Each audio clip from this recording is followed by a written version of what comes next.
sa ngay na dil tu te chan cha kinathir I ongai tha enge I soi thin le suan vang mual phau lau thona vanga hum him I dil thinem a chan chering su juda khathir mai ro sim na tel lo pian thar atok lo ve cross theng lo vanun chan ten chan dam an lo si lo sual holo mual phau lao mai ring tu chu ti boralin an la om done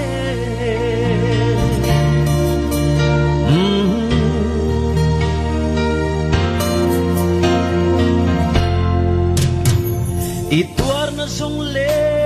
ilungay na te Krista vanga ni em iti sa duthan na shuay na vanga lungay em ni ini ibuay na chinfel pui tu ra tan chow iswa hidu chinem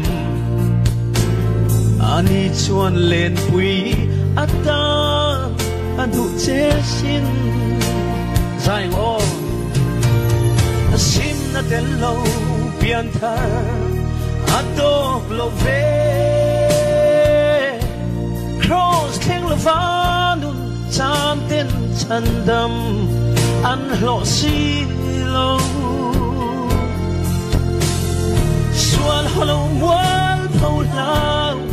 mai rin tu chu di boralin an la om done kuri benga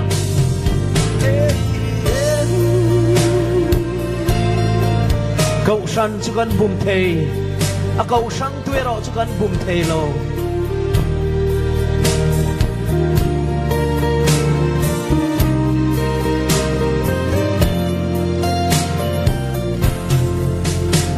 tharawa bulchan ti sa zovin lal rong hi bolem le ikal thui zela ithil ti mangin chandam I in tu ma I siat na thiam na zong te ma chuanin lal thu hi soi thinem I mual phau na zok a lal alo mo yang sim na tel lo pian thar atok lo ve cross theng lo vanun chan ten chan dam an lo si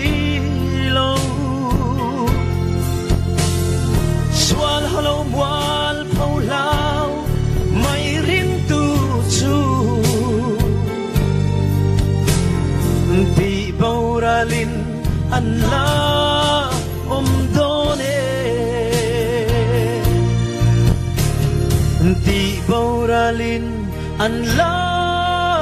om done